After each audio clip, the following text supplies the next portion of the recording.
of our people has degenerated. You know, we don't have a mentality of excellence, and that can be achieved by addressing our education system. You know, it comes right from the time a child goes to school, and sometimes right from home. You know, as they go right from home to school, what kind of system are we telling them? Are we educating these people?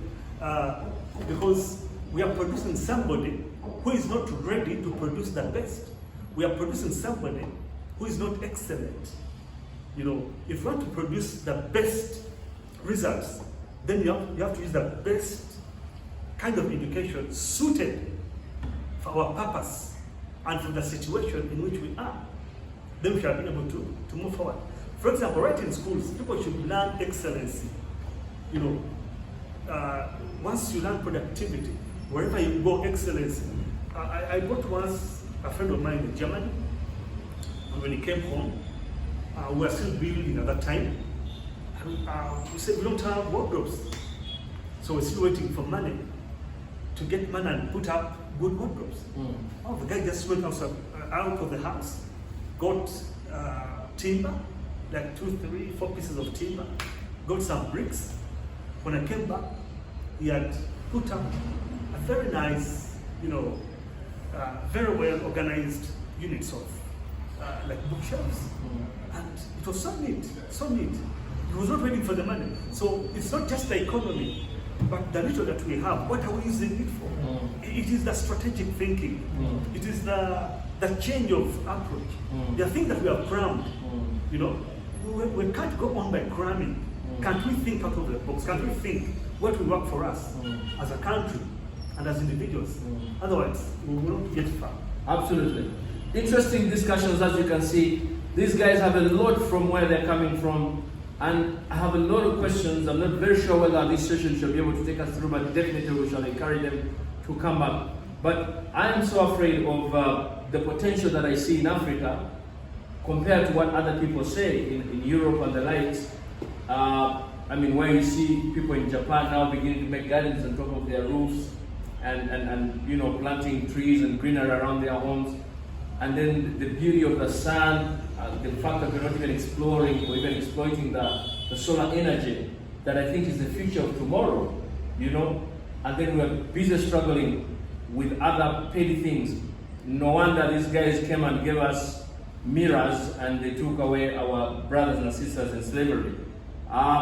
Isn't that a problem that we Africans are going to face forever? Isn't it time to reawaken and think that, listen, Africa is the cradle, Africa is the beauty, Africa is the future of tomorrow, perhaps. But then, of course, the other challenge is you get worried when you see the loans and that the IMF and World Bank keeps giving us. I'm told we have the most expensive road in the entire world. Think about that. The most expensive road in the entire world. Probably per kilometer. You know, think about that, and then you begin to imagine and say, where are we going? So all these questions have really each behind. But you as an environmentalist, I want us to summarize by telling us, if you met the president of this country, I want you to address the president of this country. What would you tell him in terms of the future, in terms of environmental sustainability? Mr. Alisha. Thank you very much, Council Isaac Lubogo. I would look at 3 things in a vision. Number 1, where have I been? For example, in the past 10 years. Number 2, where am I? Number 3, where do I want to be in the next 10 years? And if I'm asking myself, where was I in the past 10 years and where I am, what has made us successful or what has made us fail?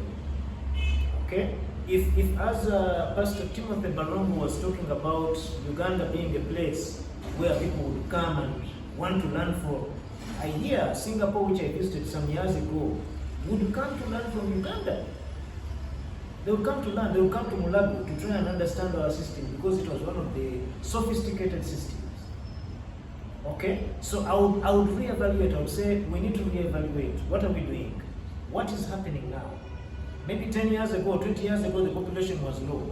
Now we have so many young people. What are we going to do with them? Many times I go to China and I see young people, and the job is to empower them, to train them, create an educational system that works.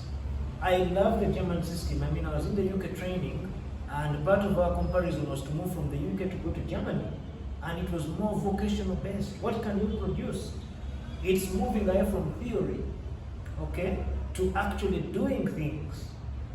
In my second year of training on the Queen's Garden, I could see that people were being headhunted to go and be directors of botanic gardens, leaders, because the training is geared to meeting needs. So if I met the president, I would say to him, look, Mr. President, with all humility, we need to empower the young people.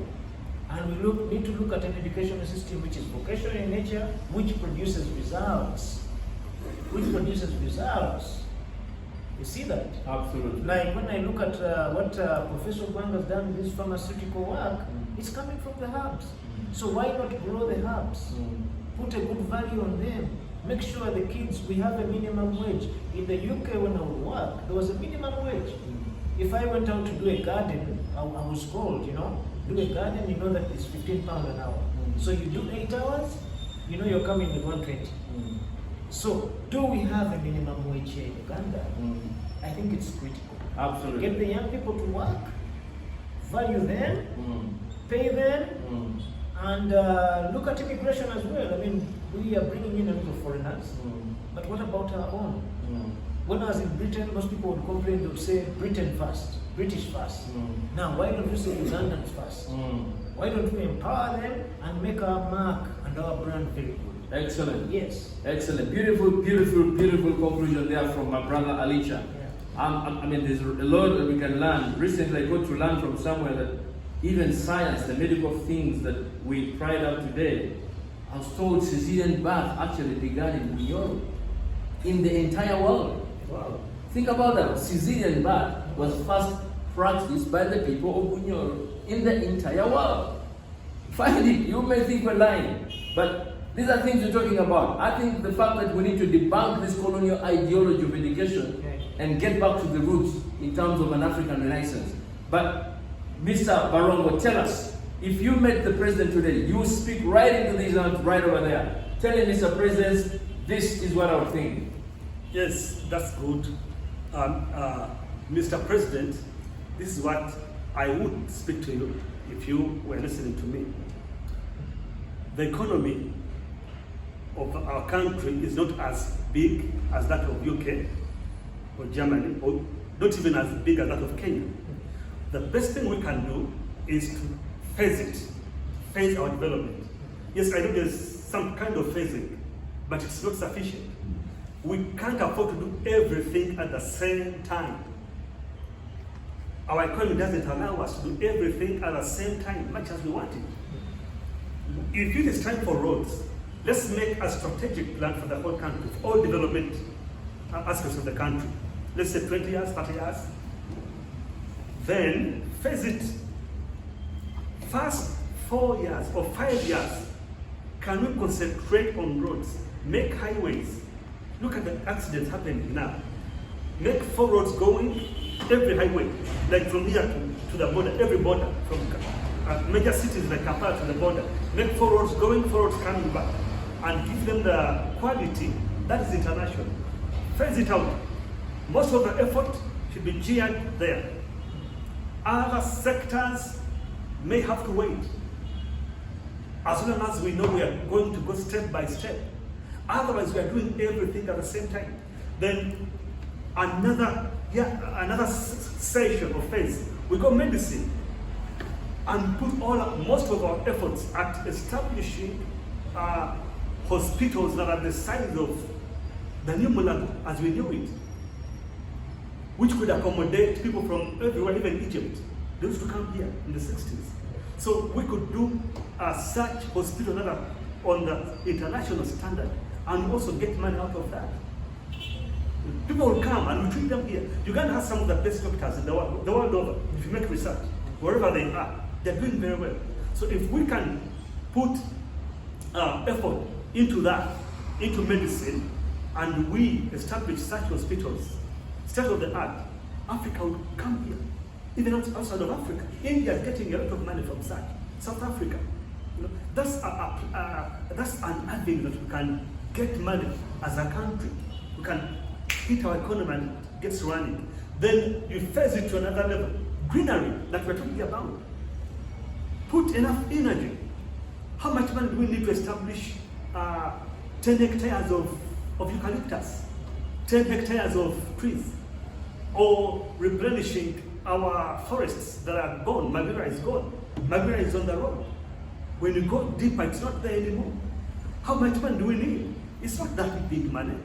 But if we could focus and we say, this time around, we are dealing with reforestation, both ex situ and in situ. We could go ahead. We could have a lot of development in terms of what we are talking about. Then pharmaceutical industries would come. If we plan properly, they will come, we would set them up here, and the products will be available.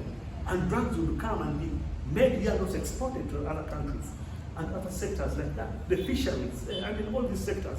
But the mistake we are doing, I think we are doing everything at the same time. That's why we have roads as thin as maybe 4 millimeters, or maybe not 4 really, but a few centimeters. And that shouldn't be. We need roads that are going to last. It's so expensive to make a road, and it lasts a few years and you come back, because we are doing so many things. On top of that, then the sort of corruption that we're talking about, we shouldn't get tired of addressing it and fixing the loopholes. Mr. President, you heard the thinkers of today. If you're soliciting for people who you want to appoint as ministers into your cabinet, my friend, Mr. President, here are the people. And we're not making simply Wulangos, but they have exercised, they have demonstrated, and they're willing to do the job free of charge, Mr. President. Ladies and gentlemen, I want to thank you. The next session, I think we're going to call it Hello, Mr. President, because we're going to speak to His Excellency and tell him what itches the people of Uganda. God bless and thank you for your attention.